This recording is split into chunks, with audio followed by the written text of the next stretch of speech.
Hi everybody, Martyn at Flicking Feathers again today, and I'm tying Ken's golden olive bumble. Right, it's obviously a bumble variation, but it's sort of a leggy, what we would in Scotland call an island or Hebrides style fly, with a long leggy hackle. But I mean, it works everywhere. It'll work in the lowlands, it'll work in the English reservoirs, it'll certainly work in Ireland. Anywhere you fish loch style, this will work.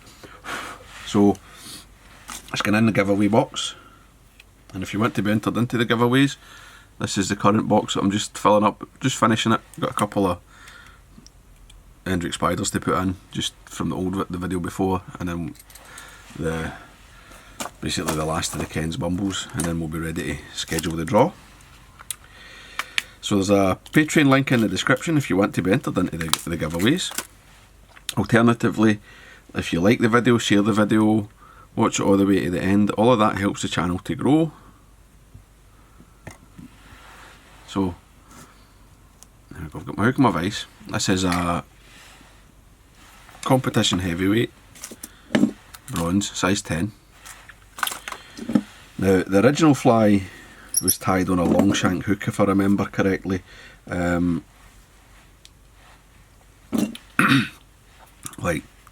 12s and 10s, but I've never really seen the point in using a long shank hook for a wet fly. You can just go up a size, right, rather than like the B830 or whatever.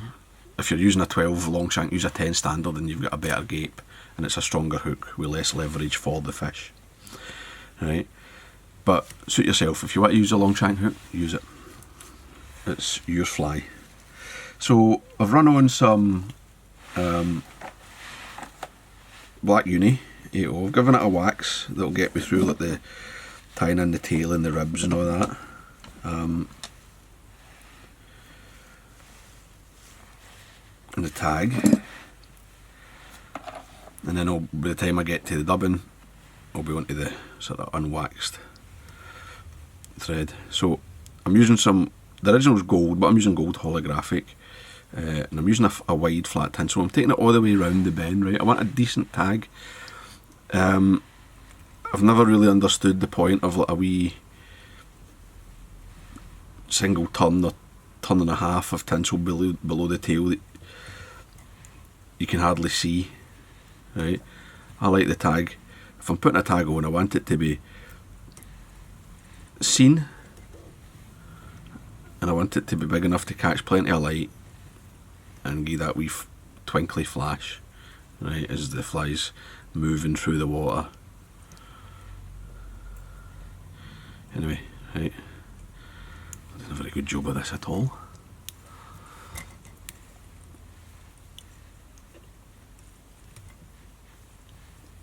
Once I got up, there we go, just go back and fix it. Too much talking. Right, so I've got that in. Just trim my waist. No too fussy. Right, the body will cover everything up. So you can see that I've got a decent tag there. And the tail is golden pheasant crest, right, it's the topping. And I've dyed this just to boost the colour, right, it's been dyed yellow. Just lift it a wee bit. Now these aren't the bad, so I'm only going to use a single feather on this, because it's a 10. If I was tying the 8 or the 6, I would probably go 2. Now length, tie it long, right, a good long tail on this, straggly. So I mean that's actually slightly more than a hook. That'll do me there, coming off the back. So there's a wee twist in the feather, so I'm just going to try to compensate for that and let it sort of roll, and that's no bad. And just come back. See how that is. That's no bad there at all. Right, quite like that. You can see catches the light, fairly straight, fine. Trim away my waist, and I'll get my rib, which is small oval gold. So just come up, kind of catch the worst of that in, and then catch in my rib, and then tidy up properly on the way down. Don't need to be super fussy, because obviously the dub of the body will hide a multitude of sins. Not that I've got many there, but this is just golden olive sulphur. Get that in.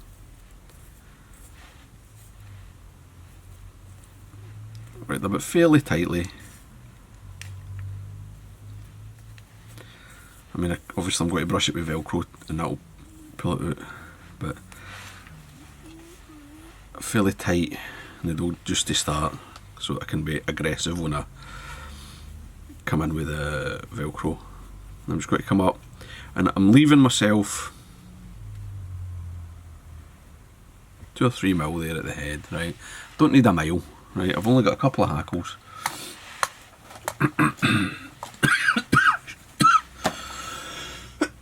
Excuse me. So the body hackles, I'm just using Chinese cock hackles, and I'm going for a hot orange,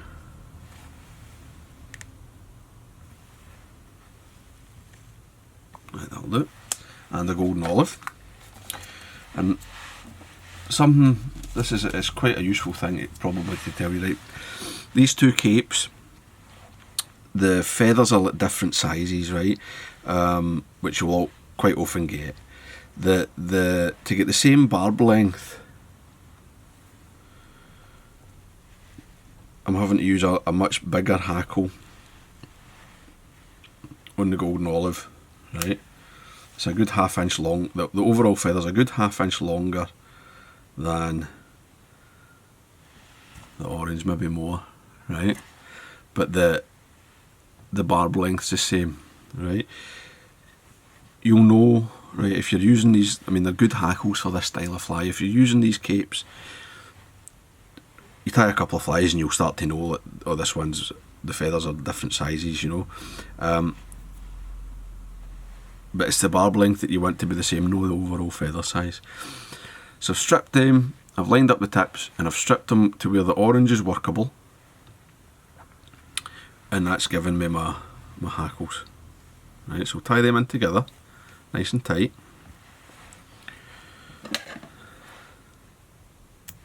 Trim off, and then we'll get them both in the hackle pliers at the same time.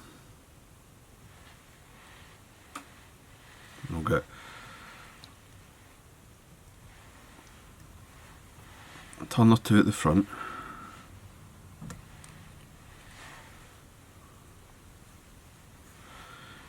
and I'll come down the body, get my nice palmed hackle. Now, again, up to yourself, right? Like 2 at the front, there's 4 in the body, sort of 4.5. Just take my thread, my tinsel around, chase that hackle, catch it off, don't drop it, and then I'm just keeping everything tight, but I can take the hackle pliers away, and then up the body, 4 turns, and then just sort of make a space at the front here, and I like to come round and sort of get a full wrapper, full turn of rib just in front, just a parallel turn in front of the hackle, and tie that off. That keeps everything nice and locked in and nice and tidy. And then when I tie everything off and go over it with the thread, I'll be lifting like the tie-in point for the head hackle or the shoulder hackle, whatever you want to call it. So obviously, as usual, before I go any further, get in here with the Velcro, draw these hackles, free any fibres, draw some of the dubbing into the hackle, and then I'm just going to come in, they're quite small so I can't really grip them, so I'm just going to come in and hold the tips, then just push the scissors through them, just carefully. There you go, that's a lovely wee body. So the head, the shoulder hackle is a blue peacock feather. Now I don't need a lot of turns, but I want a long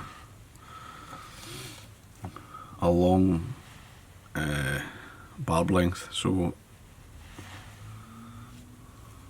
I think I'll go with this one. Looks not bad. So just strip away all the fluff and the rubbish at the bottom, and then expose the tip. And you don't want to come too close to the tip because you can easily snap it. I've got, like, I don't know, 4 fibres there exposed, and I'll just catch them in 3 turns, fold everything back. I'm just got to come back, and this is just tie right back up, tidying everything up as I go. And I'm just going to leave that feather tip in there. Right, I'm not going to start trying to reach in to take it away. You never see it.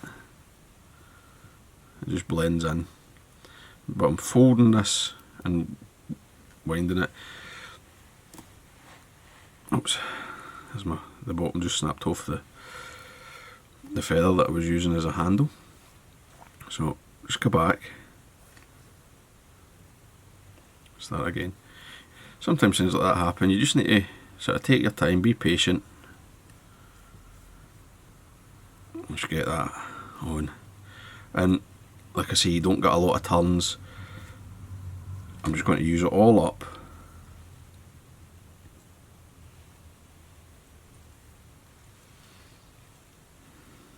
No, that's actually enough, I think.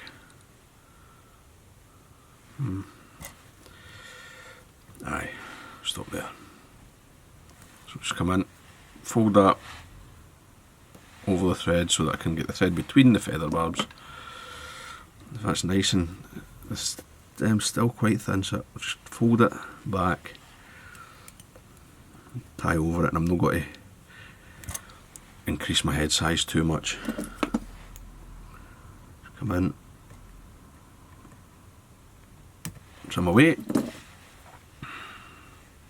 and before I do it, I like to sweep these forward. All these, like any big long hackle like this, French partridge, whatever, I always like to sweep it forward, draw it back. That sort of makes it sit where it should sit, rather than because of where the twist is in the feather from winding. Just finish off my head there, make it nice.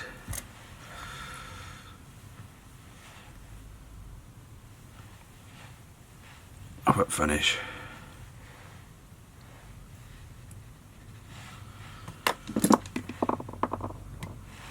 Take away the waste. And that's it, basically. The fly's done. I've just got a couple of coats of varnish. I mean, one's enough, but you can coat it twice if you like the shiny head.